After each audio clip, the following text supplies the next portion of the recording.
Meus queridos irmãos, nós estamos no 5º domingo da Quaresma. Na liturgia, antes da reforma litúrgica dos anos 60, 70, este domingo era chamado também primeiro domingo da Paixão. O domingo anterior ao domingo de Ramos seria o primeiro domingo da Paixão, e o domingo que vem, domingo de Ramos, o segundo domingo da Paixão. E era nesse dia, sobretudo a partir desse domingo, que se cobriam, às vezes já no início da Quaresma, e às vezes nesse domingo, se cobriam todas as imagens de roxo, as cruzes, as pinturas com quadros dos santos, em sinal de um aprofundamento, um maior mergulho no mistério da paixão do Senhor. Um mergulho ainda maior na sobriedade, naquela seriedade, naquela gravidade que a celebração da paixão do Senhor exige de nós. Ainda hoje, você fique sabendo que é permitido, e eu digo mais, é até louvável, é bonito quando se faz. É permitido, a partir deste domingo, já ontem à tarde, já no sábado à tarde, cobrirem-se todas as imagens de roxo. Cobrem-se todas as imagens e cobrem-se as cruzes da igreja, de roxo. Não é de branco, é de roxo. E quando devem ser descobertas?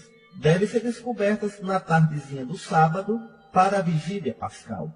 Então, na vigília pascal, as imagens e as cruzes estarão descobertas. Na verdade, a cruz ela pode ser descoberta na Sexta-feira Santa, após a celebração da Paixão do Senhor. Se for a cruz usada para adoração da cruz. Se não, fica coberta. Então, uma cruz só fica descoberta após a celebração da Paixão na Sexta-feira Santa. Cobre-se agora, na verdade, deviam se cobrir ontem, sábado, à tarde, as imagens e as cruzes. Na Sexta-feira Santa, após a celebração da Paixão, às 3 horas da tarde, terminada a celebração, a cruz que foi apresentada ao povo fica descoberta na igreja, durante o resto da sexta e o sábado. E, antes da vigília pascal, quando se for arrumar a igreja, preparar para a vigília, descobrem-se todas as imagens e as cruzes todas. Então, são coisas que é bom recordar. Como é bom recordar que para a Sexta-feira Santa, a cruz que vai ser adorada é uma só. Uma só. E se tiver muita gente? Se tiver muita gente, o padre levanta bem alto a cruz, mostra a todo mundo e dá uma bênção com a cruz. Mas é uma cruz só. O missal romano é muito claro. Não se deve usar mais de uma cruz. Não se deve usar. Então, meus irmãos, estamos então no domingo, já o domingo anterior ao início da grande semana, da Semana Santa. Essa missa desse domingo, as leituras desse domingo, já falam disso. Por exemplo, na antífona de entrada, a oração, um versozinho da Escritura, toda missa, ela tem lá no missal um versozinho da Bíblia. Esse versículozinho se canta, como aqui no Brasil a gente não tem música, esse versículo, então canta outras músicas religiosas. Esse versinho é chamado antífona de entrada. Ele diz assim hoje, repare como é bonito. É a oração do próprio Cristo. A mim, ó Deus, fazei justiça. Defendei a minha causa contra a gente sem piedade. Do homem perverso e traidor, libertai-me, porque sois, ó Deus, o meu socorro. Então, é muito importante rezar os salmos nesse tempo, porque aí a gente entra no coração de Cristo, nos sentimentos de Cristo. Esse versículo que eu li são os versículos 1 e 2 do Salmo 42. Imagine Jesus, na véspera praticamente de sua entrada em Jerusalém para morrer, olhar para o Pai, daquelas noites que ele passava rezando no monte, e dizer: a mim, ó Deus, fazei justiça. Pai Santo, fazei-me justiça. Defendei a minha causa contra essa gente sem piedade. Do homem perverso e traidor libertai-me, porque sois, ó Deus, o meu socorro. Unamos a nossa oração à oração de Cristo. Cristo que continua sofrendo nas maldades do mundo, no pecado do mundo, no nosso pecado. Depois é belíssima a oração da missa de hoje, a oração do início da missa, aquela oração que a gente chama de coleta, aquela primeira oração quando o padre diz oremos, ele diz oremos e faz um silenciozinho. Para quê? para que cada pessoa coloque a sua intenção para a missa. Não é colocar em voz alta a intenção, não. É em silêncio, cada um colocar diante de Deus a sua intenção. E o padre então faz a coleta dessas intenções espiritualmente e eleva a Deus na grande oração do missal. E a oração desse domingo é belíssima, é grave, é severa, é até comovente. Senhor nosso Deus, dai-nos por vossa graça caminhar com alegria na mesma caridade que levou o vosso Filho a entregar-se à morte no seu amor pelo mundo. Que coisa bonita. Aqui em pleno domingo, já vizinho à paixão, fala-se de uma alegria. Senhor nosso Deus, dai-nos caminhar com alegria. Aqui se trata de uma alegria espiritual, quer dizer, de uma alegria movida pelo Espírito Santo. De uma alegria que é alegria no Espírito de Deus. Uma alegria simples. Não é uma alegria mundana. Não é uma alegria que o mundo possa ter, nem possa compreender. É a alegria de quem descobriu Jesus. Dai-nos, Senhor nosso Deus, caminhar com alegria na mesma caridade que levou o vosso Filho a entregar-se à morte. Jesus havia dito, não há maior prova de caridade, não há maior prova de amor que dar a vida pelos amigos.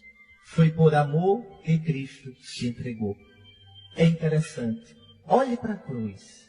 Exteriormente, a cruz é feia.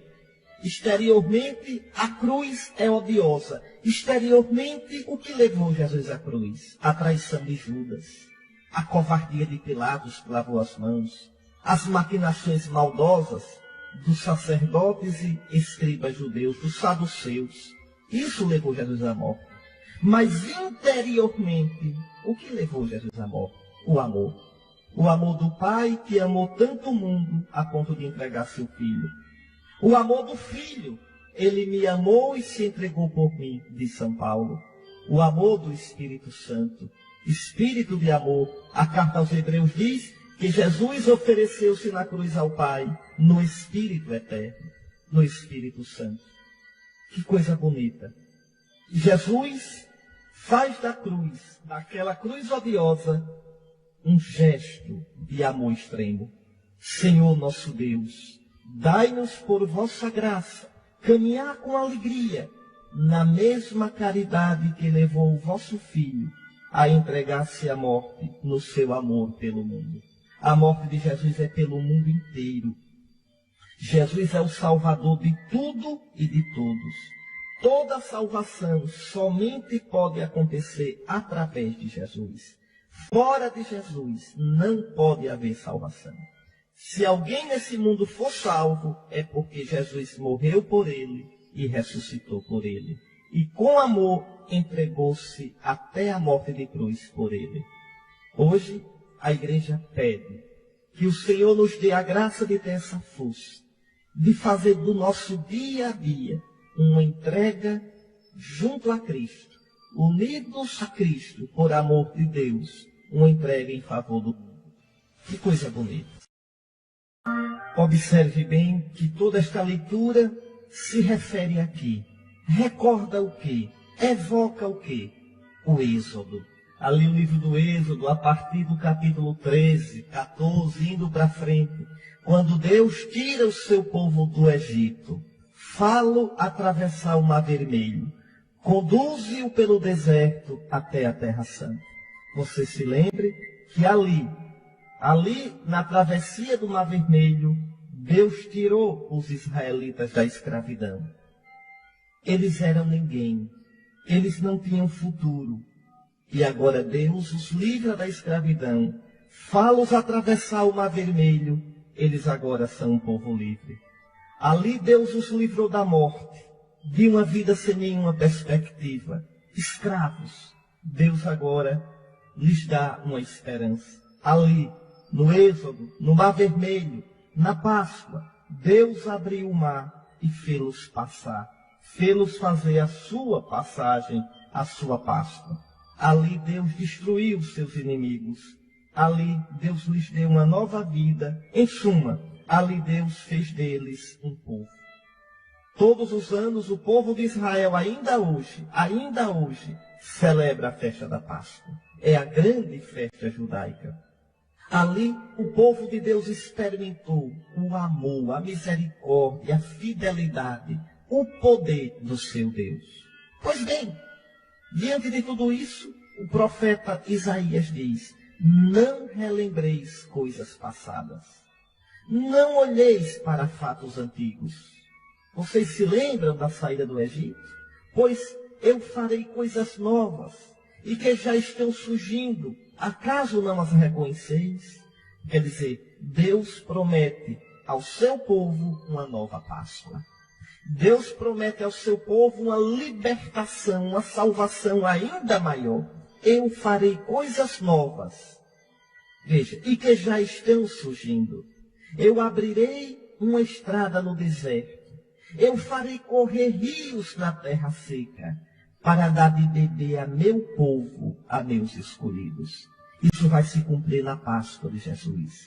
Jesus vai entrar no mar da morte e vai abrir o mar da morte para a gente.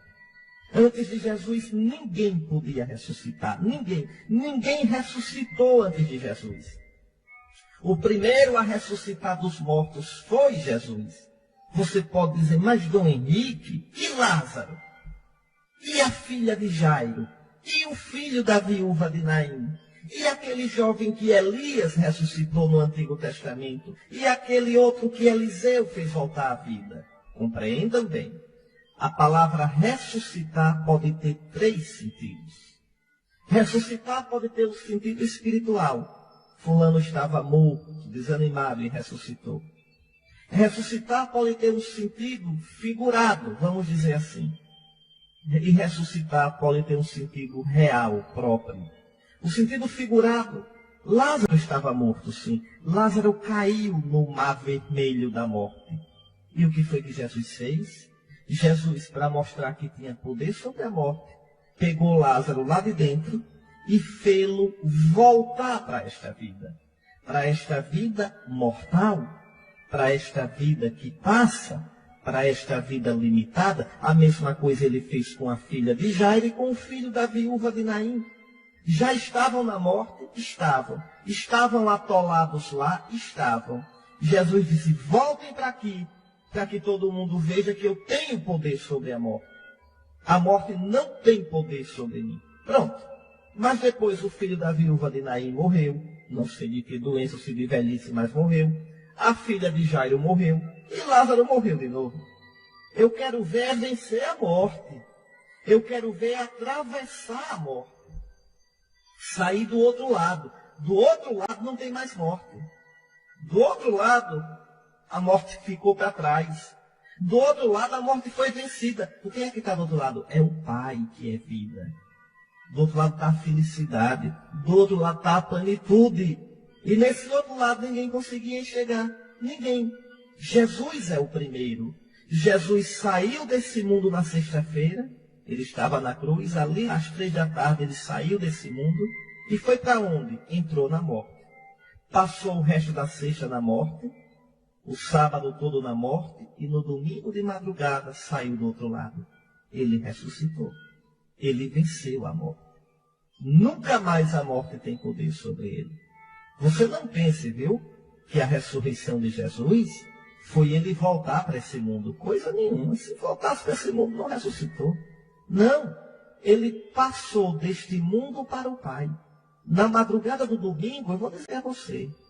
Imagine que você tivesse ficado preso naquele túmulo. Tivesse esquecido você lá dentro. Você ficasse ali. Jesus lá enrolado no lençol. E você ali. Na hora da ressurreição, no domingo de madrugada, você teria visto o quê? Jesus se levantando e saindo do túmulo, abrindo a porta e saindo? Nada disso. Nem pense. O que você viria, talvez, seria uma luminosidade saindo de dentro do corpo de Jesus, de dentro do lençol, e daqui a pouco o lençol murchar. Pronto. E Jesus foi para onde? Jesus entrou no Pai. Jesus foi para o Pai. Atravessou a morte. Jesus não ressuscita neste mundo. Jesus ressuscita na glória do Pai. Mas, senhor bispo, ele não passou 40 dias aqui? Cuidado. ele passou 40 dias aparecendo aos apóstolos. Aparecia realmente, os apóstolos podiam comer com ele, tocar nele. Mas depois, Jesus ia para onde? Ia descansar embaixo de uma jaqueira, era? Não, Jesus desaparecia porque Jesus está no Pai. Jesus não está mais com os apóstolos. E aquilo que ele diz a Madalena, não me retenhas, porque ainda não subi para o Pai. Veja, primeiro Jesus não diz não me toque, não me retenha. Quer dizer, Madalena, eu não estou mais com vocês como estava antes. Eu estou de um modo novo agora. Você não pode mais me reter com você. Não. Veja, eu ainda estou aparecendo a vocês, mas eu não estou mais como estava antes. O não subir ao Pai aqui é no sentido da ascensão. Mas Jesus já está com o Pai. Tanto que ele vai dizer em Lucas, era isto que eu dizia quando estava convosco. Não está mais, não daquele jeito. Agora ele está de um modo novo. Então, a ressurreição é sair desse mundo, entrar na morte, atravessar o mar da morte e sair do outro lado. É isso que o profeta hoje promete, em nome de Deus. Não relembreis coisas passadas. Eu farei uma coisa nova. Eu abrirei uma estrada no deserto e farei correr rios na terra seca, para dar de beber a meu povo, a meus escolhidos. Este povo, esta igreja que eu criei para mim, cantará os meus louvores. Nós somos o povo novo, essa igreja de Cristo. Mas essa novidade não é só após a morte, não, meus irmãos. Já agora, nós já atravessamos o Mar Vermelho, viu? O mar da água do batismo. Nós vivíamos no pecado. Você pode dizer, mas Dom, eu era criança. Eu não tinha nenhum pecado, não, quando eu fui batizado. Não tinha. Você não tinha nenhum pecado pessoal. Mas a sua natureza já era pecadora. Minha mãe já concebeu-me pecador. Todos nós já nascemos quebrados pelo pecado. É só dar tempo para ver. Aí a criancinha já mostra toda a chantagem dela, o egoísmo dela, a malcriação dela. Desde pequeno, o espinho de pequeno já traz a ponta. Nós somos pecadores, sim. A nossa natureza humana é doente. A nossa natureza humana é fechada para Deus. Tem um pé atrás, desconfia de Deus. A nossa natureza humana nos leva a querer ser felizes do nosso jeito, do jeito egoísta, do jeito pecaminoso. Todos nós somos pecadores. É Cristo que nos livra do pecado. É Cristo que nos redime. O pecado nunca devia assustar a gente quando a gente escuta falar de pecado. Porque a gente sabe que o homem é quebrado, é frágil. Que o homem tem que rezar sempre o Salmo 129. Das profundezas eu clamo a vós, Senhor. Das profundezas do mar do meu pecado. Das profundezas do mar da morte. Só tu, Senhor meu, podes me livrar da morte. Então, vejam, Cristo nos fez sair do pecado atravessando as águas do batismo, que simbolizam a morte do próprio Cristo. E saindo do outro lado, agora sim, membros do povo de Deus, que é a igreja. Um povo que vai atravessar o deserto deste mundo, o deserto desta vida, caminhando para a terra prometida, que é o céu. Nós estamos agora nesse estágio, atravessando o deserto. Pois bem, não relembreis coisas passadas, não relembreis os velhos pecados, não olheis para os fatos antigos. Eis que eu farei coisas novas que já estão surgindo. Não as reconheceis? Olhai a cruz de Jesus. Será que não vedes que o Senhor é amor? Olhai que o Senhor ressuscitou. Eu abrirei uma estrada no deserto deste mundo. Eu abrirei uma estrada no mar da morte. Eu farei correr rios na terra seca. E o meu povo que eu criei para mim, o meu novo povo, minha igreja, cantará os meus louvores. É essa a mensagem da primeira leitura de hoje. Mas você vai ver daqui a pouco que tanto a segunda leitura quanto o Evangelho vão falar dessa novidade, de deixar de lado o que ficou para trás, deixar de lado a vida velha, para viver uma vida nova em Cristo Jesus. A Páscoa nos convida a isso, a deixar a vida velha de pecado. E coloca onde o meu pecado? Afogue no mar vermelho, no mar da graça de Cristo, no mar da morte de Cristo. Atravesse com Cristo para o domingo da ressurreição, para uma vida nova. Todo aquele que está em Cristo, lembre de domingo passado. Olhe, você não esqueça o que escutou no domingo passado. Todo aquele que está em Cristo é uma nova criatura. Passaram as coisas antigas, eis que tudo se fez novo. E isso vem de Deus, que nos justificou em Cristo. Aquele que não conheceu o pecado, aquele que é santo, Jesus, Deus o tratou como vítima de pecado, para que nele nós nos tornássemos justiça, santidade de Deus. Está vendo? Vamos agora rezar o Salmo 125, escutar, meditando. O Salmo vai dizer que o Senhor nos tirou do cativeiro, que o Senhor nos conduziu e a gente parecia sonhar. E a igreja pode dizer, maravilhas fez conosco o Senhor. Exultemos de alegria. Ó Senhor, muda a nossa sorte. Senhor, vê nossa miséria, vê nossa fraqueza, vê nossa infidelidade, Senhor. Vê também os pecados de tantos na igreja, que emporcalham a igreja, que denigre o teu nome, que fazem sofrer os teus fiéis. Senhor, Senhor, muda a nossa sorte como as torrentes no deserto. Sim, Senhor, porque os que lançam as sementes entre lágrimas, e nós vamos semeando nesse mundo entre lágrimas, ceifarão com alegria. Chorando de tristeza sairão espalhando suas sementes. Cantando de alegria voltarão, carregando seus feixes. Sim, agora a gente chora semeando. Um dia a gente cantará de alegria colhendo. Do outro lado do mar da morte, na Páscoa eterna, que o Senhor nos prepara. Muito bem.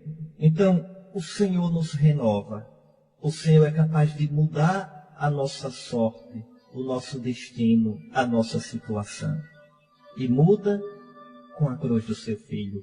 Muda com a sua misericórdia. Muda com o seu perdão.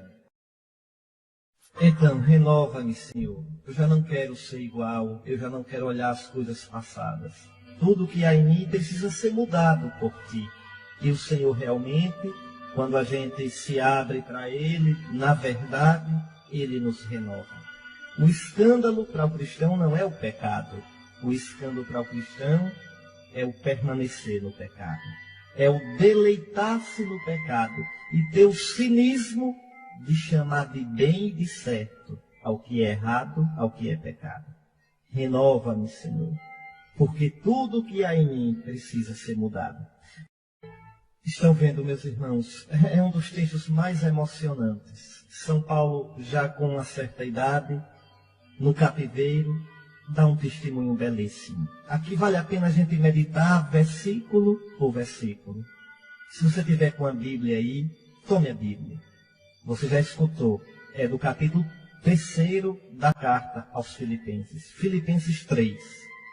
Olha a partir do versículo 8.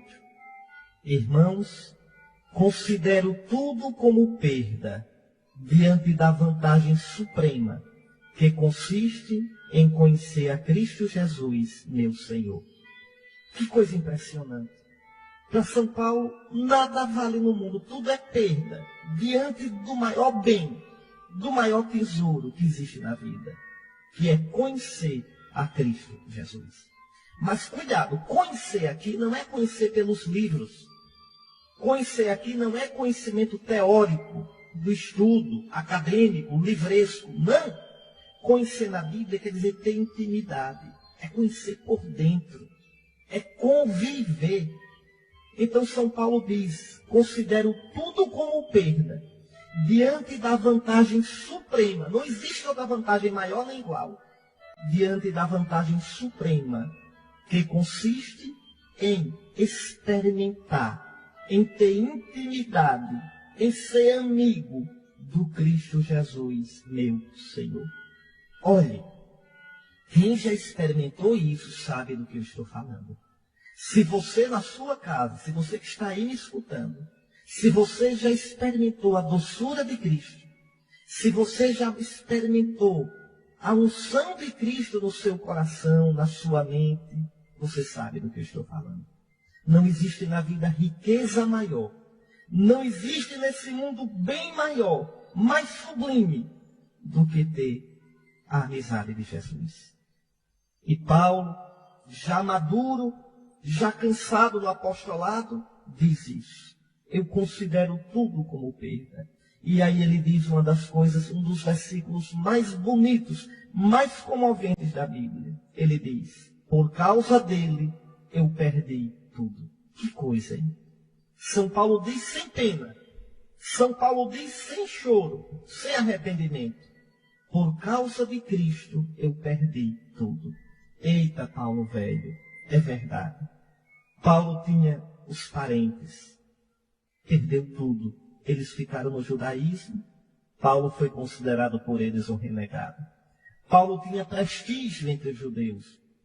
Era um fariseu de prestígio, destacado, respeitado pelas autoridades. Perdeu tudo. Agora é um maldito, um prostrito.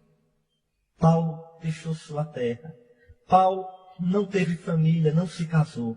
Paulo não tinha onde morar, não parava num canto. Viveu como um peregrino, como um mendigo. Por causa de Cristo, eu perdi tudo. Até a saúde. Agora pergunte, Paulo, tu te arrependeste? Paulo, tu fizeste um mau negócio? Irmãos, eu considero tudo perda. Eu considero tudo um nada. Não perdi foi nada. Diante da vantagem suprema que consiste em conhecer a Cristo Jesus, meu Senhor.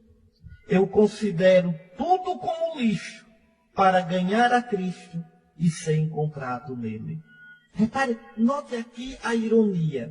Note aqui a antítese. Paulo diz, eu perdi tudo para encontrar tudo em Cristo. Eu me perdi para me encontrar em Cristo. O danado é que ainda hoje é assim. Você só encontra Cristo de verdade se você se perder para você por amor a Cristo.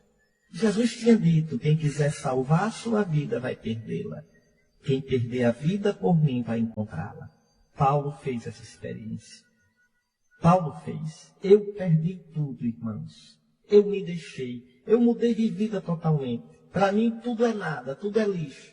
Diante da riqueza do bem supremo que é encontrar Jesus. Olhe, viu você que me escuta. Eu não sei se você é rico ou se é pobre. Eu não sei se você tem muito dinheiro ou tem pouco.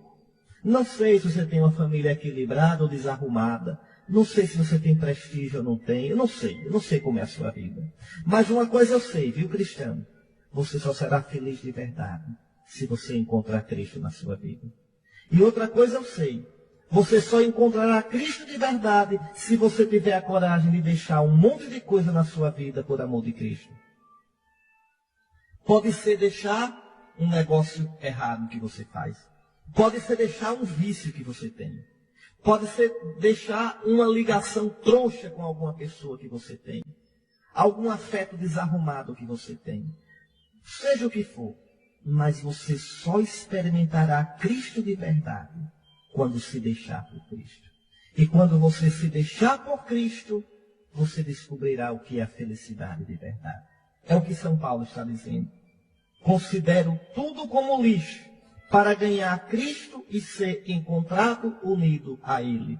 Não com minha justiça, não com a minha santidade fabricada por mim. Não, mas com a justiça, com a santidade que eu recebo de Deus, por meio da fé em Jesus Cristo. Quando a gente crê em Jesus, e aqui entenda, crer em Jesus não é no sentido que nossos irmãos protestantes dizem. Porque ele diz, crê em Jesus e está salvo. Sim, mas o que significa crer em Jesus? Significa ser batizado no nome de Jesus, cumprir os mandamentos de Jesus, participar da Santa Missa, confessar-se, viver uma vida de retidão. Esse crer significa isso tudinho. Se não é aquele crer da boca para fora. Às vezes as pessoas dizem, eu creio tanto em Jesus. Mas vive uma vida errada. Vive uma vida de pecado, então não crê coisa nenhuma. É o bispo que diz isso? Deixa o bispo para lá. Quem diz isso é a verdade, é Jesus. Por que me chamais Senhor, Senhor, e não fazeis o que eu digo? Aquele que crê em mim, aquele que me ama, guarda a minha palavra. Mostra-me a tua fé sem as obras. Mostra-me a tua fé com uma vida errada, e eu te mostrarei a minha fé pelas minhas obras. Então, isso sim, São Paulo diz, não com a minha justiça, mas com a justiça que vem de Deus, com a santidade que vem de Deus pela fé em Jesus. E aí São Paulo vai dizer o que significa crer em Jesus. Aí São Paulo vai dizer o que significa ser santo em Jesus. Ele diz, esta consiste em conhecer a Cristo. Conhecer, como eu já disse, em ser amigo dele. Em olhá-lo nos olhos. Em gelar de emoção, quando a gente sente os olhos de Jesus nos nossos olhos. Consiste em conhecer Jesus. Em experimentar a força da sua ressurreição. Em ficar em comunhão com os seus sofrimentos, tornando-me semelhante a ele na sua morte, para ver se alcanço a ressurreição dentre os mortos. Eita, cristão, que coisa bonita. Veja, permanecer unido a ele nos sofrimentos. Os sofrimentos de Jesus são os meus sofrimentos. Eu estava rezando essa semana, vou partilhar aqui uma coisa com você, viu? Eu rezando essa semana, e assim, triste, muito triste. Corta o coração de qualquer católico, muito mais de um bispo. Com esses escândalos que a gente escuta falar, padres que deviam dar exemplo de santidade, às vezes têm uma vida que dá escândalo. Graças a Deus é uma minoria, pode ter certeza, viu? É uma minoria. São os escândalos que aparecem na televisão, são os escândalos que aparecem no rádio. Não aparece no rádio a santidade dos nossos padres, não. Não aparece na televisão o bem que eles fazem, o combate que eles combatem na fé. E não é para aparecer mesmo, não. Não é não. Não é não. Isso fica no coração de Deus. Mas os escândalos aparecem, machucam e fazem tanto mal à igreja. Mas Jesus mesmo disse, viu? É inevitável que haja escândalo entre vós. Agora, ai daquele por quem vem o escândalo. Bom, mas eu triste pensando nisso, e me veio no coração tão forte uma palavra de Jesus. Jesus dizia aos apóstolos, fostes vós que permanecestes comigo em todas as minhas tribulações. Esses escândalos, essas coisas, são sofrimento no coração de Cristo. Felizes nós, se ficarmos unidos a Cristo. Vigiai, unidos a mim. Vigiai sempre orando. Sempre orando. Vigiai orando comigo. Jesus nos chama a isso. É isso que São Paulo está dizendo. Para conhecer a Jesus, conhecer a Cristo, experimentar a força da sua ressurreição. Mas como é que eu experimento a força da ressurreição de Cristo? Ficando em comunhão com os seus sofrimentos. Tornando-me semelhante a Ele na sua morte, para ver se alcanço a ressurreição dentre os mortos. Meu Jesus, meu querido Jesus, meu bendito Jesus, dá-me a graça de permanecer unido a Ti nos Teus sofrimentos. Dá-me a graça, é uma graça doida que eu te peço. É uma graça que para o mundo é loucura. Dá-me a graça de ser semelhante a Ti na Tua morte. De nos meus sofrimentos, nas decepções, nos desafios da vida, eu olhar para Ti e dizer, completo na minha carne, Jesus, o que faltou dos Teus sofrimentos. Quero ser, Jesus, semelhante a Ti. Quero ser crucificado na minha vida contigo, nas minhas dores, nas minhas solidões, nas minhas derrotas, nos meus momentos de escuridão. Eu quero estar contigo. Quero que Tua morte esteja em mim, para que a Tua ressurreição esteja também na minha vida. Sim, como diz o Teu apóstolo, ficar em comunhão com os sofrimentos de Cristo, tornando-me semelhante a Ele na sua morte, para ver se alcanço a ressurreição dentre os mortos. E aí Paulo, já maduro, vai dizer uma coisa que nos consola tanto. Não que eu já tenha recebido tudo isso, ou que já seja perfeito, mas uma coisa eu faço. Corro para alcançá-lo, visto que já fui alcançado por Cristo Jesus. Que coisa, né? A gente só corre para alcançar Jesus, porque Jesus já alcançou a gente com a sua graça. Ele não mente não, meu irmão. Ele não diz, ninguém pode vir a mim, se o Pai que me enviou não o atrair. E aquele que vier a mim, eu não o rejeitarei, porque desci do céu, não para fazer a minha vontade, mas a vontade daquele que me enviou. E a vontade daquele que me enviou é esta, que eu não perca nada do que ele me deu, nenhum dos que ele me deu, mas o ressuscite no último dia. Está aí. Mas você não experimentará a glória de Cristo sem experimentar a cruz de Cristo. Eu, quando leio esse texto, Eu me lembro de um monge no Rio de Janeiro. Nosso Senhor já me fez passar por um caminho muito longo. Eu já fui monge, já vivi no mosteiro, em 2 mosteiros. E no mosteiro do Rio, uma vez ajudando ao irmão sacristão, preparando a Semana Santa, eu vi um cálice que tinha escrito na base, no pé dele, em latim. Tinha escrito: tanto corri que alcancei o Cristo. Eu já contei essa história aqui. E eu perguntei ao irmão: irmão, o que é essa inscrição? Ele disse: isso é de um monge que era corredor, era maratonista. Nos anos 30, um monge paulista. Ele correu em São Paulo, correu no Rio, correu na Europa e ganhou várias medalhas. E depois ele largou tudo por causa de Jesus e se fez monge. E na ordenação dele, ele mandou derreter todas as medalhas e fazer esse cálice. E mandou escrever isso: tanto corri que alcancei o Cristo. Que graça de Deus! Há aqueles que correm sem saber para onde vão. Há aqueles que correm e nunca alcançam o destino. E o destino, o único destino que vale nesse mundo é Cristo. Pode acreditar. Corra de modo a alcançar o Cristo. Mas olhe, a gente só corre para alcançar Cristo porque Cristo já nos alcançou antes. E já colocou no nosso coração a sede, a saudade, o desejo de encontrá-lo. E São Paulo então termina dizendo: uma coisa, porém eu faço, esquecendo o que fica para trás, eu me lanço para o que está na frente. Está vendo a primeira leitura? Não fiqueis a recordar coisas do passado. Eu vou fazer uma coisa nova. Eu vou dar-vos a salvação em Cristo.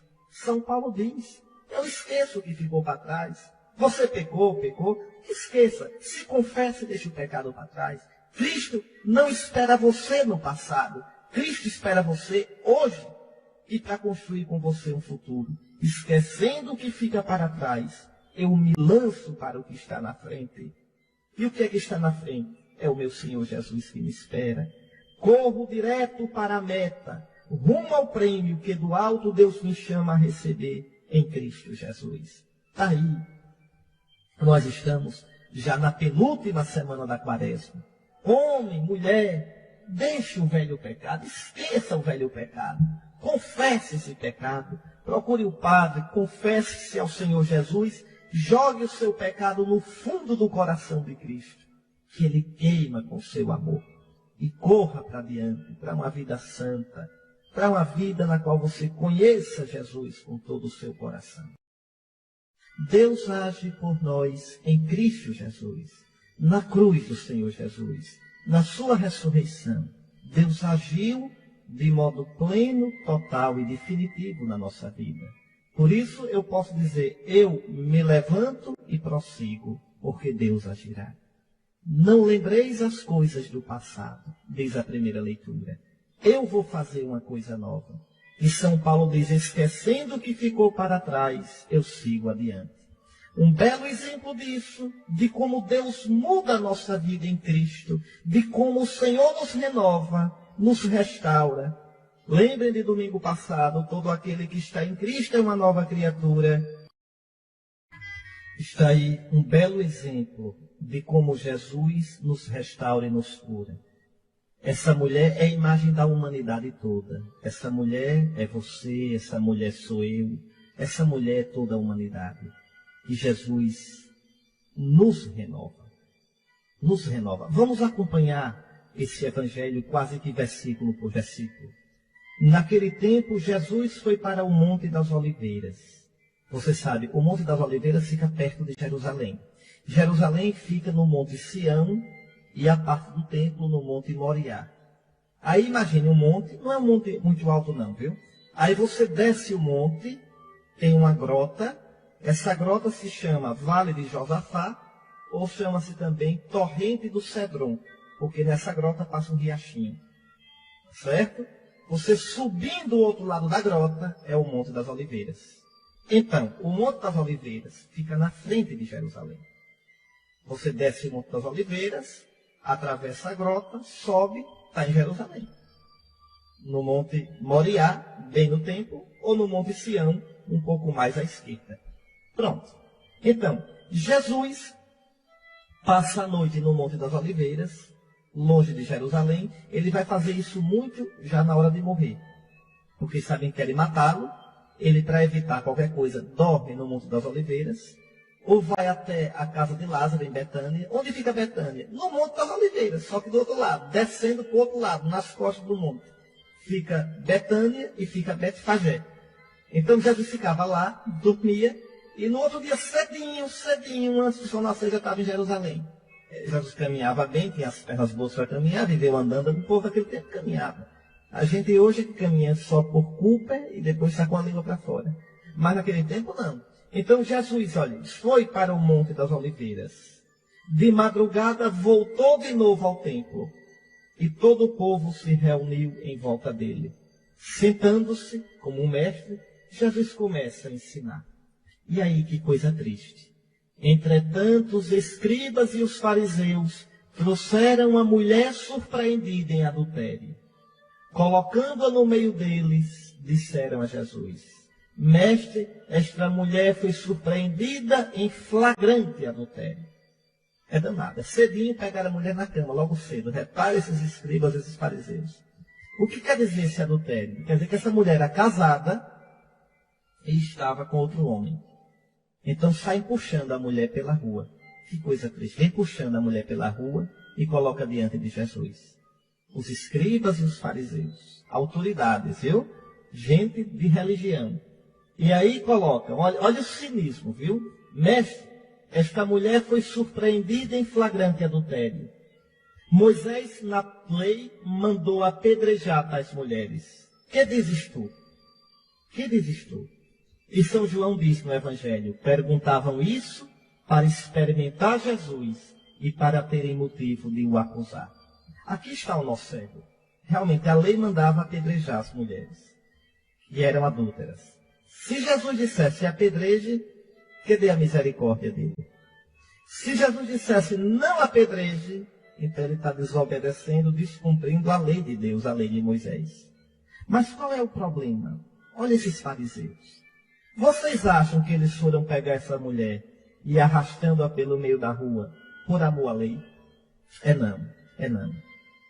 O desejo deles é colocar Jesus na armadilha.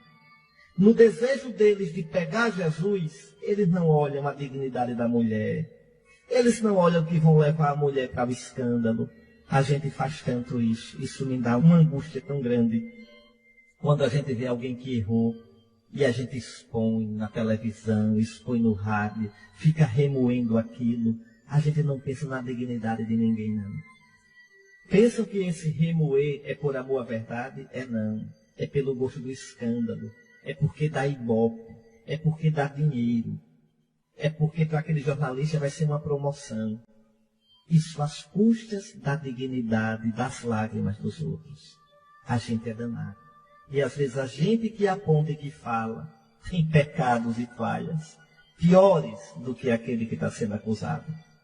É como na CPI, né? Aqueles deputados, o holofote ali, cada um pousa de mais justo e mais santo do que o outro, quando a grande maioria é tão suja ou pior do que o acusado que está sendo investigado. Nós somos muito hipócritas. Porras hipócritas somos nós. Nós todos. Como a gente precisa do perdão de Nosso Senhor. Como a gente precisa de se converter. Pois veja, esses homens vêm arrastando a mulher, parecem ser tão zelosos da lei. A lei de Moisés manda apedrejar as mulheres. Seus desgraçados. Mas a lei de Moisés também diz, amarás o teu próximo. A lei de Moisés diz também, não divulgarás coisas contra o teu próximo. Amarás o Senhor teu Deus e ao teu próximo como a ti mesmo. E aqui está a essência da lei, é o amor. Essa mulher, a lei mandava apedrejar? Mandava. Devia ser cumprida a lei? Devia, mas respeitando a pessoa.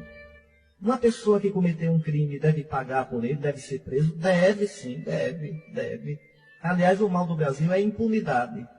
Deve ser preso sim. Deve cumprir a pena sim, mas com dignidade. Nada me dá o direito de tirar a dignidade do outro. De tratar o outro como uma coisa. Como alguém que não tem mais solução para a vida. Não. E aqui a gente percebe toda a falta de caridade desses escribas e desses fariseus. E aí Jesus vai desmascará-los. Jesus é a coisa mais linda que existe.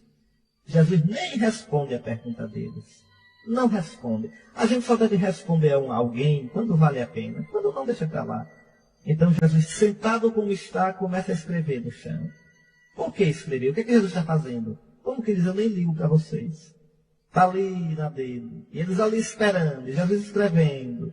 Assim com o dedo, brincando na terra, escrevendo. Feito o menino. E eles esperando. Como eles estão ali esperando, de pedra na mão, armados, Jesus levanta os olhos, olha para eles. E na maior tranquilidade, Jesus é fogo, viu? Muito bem. Querem jogar pedra? Pode jogar. A lei não manda? Então, vamos começar. Quem não tiver pecado, jogue a primeira pedra. E aí eles caem-se. E eles veem que são pecadores também. E o maior pecado deles ali é a falta de caridade para com essa mulher. A falta de respeito. Como é que se vem puxando uma mulher pelo meio da rua? O gosto pelo escândalo. E começa a sair todinhos, a começar dos mais velhos. Vejam. E aí fica sozinho Jesus e a mulher. Ô meu irmão, imagine a cena. Só Jesus e a mulher. A miséria e a misericórdia. A culpada e o inocente. A impura e o puro, o santo. E Jesus, o único, Jesus podia jogar pedra na mulher. Ele não tem pecado. Ele olha para ela e diz, mulher, onde estão os que te condenavam? Ninguém te condenou? Ninguém, sim. Pois eu que posso te condenar. Eu que poderia te mandar para o inferno. Eu não te condeno. Vai. E de agora em diante, não peques mais. Está aí. Não fiqueis a olhar coisas do passado. Eis que eu vou fazer uma coisa nova. E São Paulo, esquecendo-me do que ficou para trás, eu sigo adiante, rumo ao prêmio, à meta.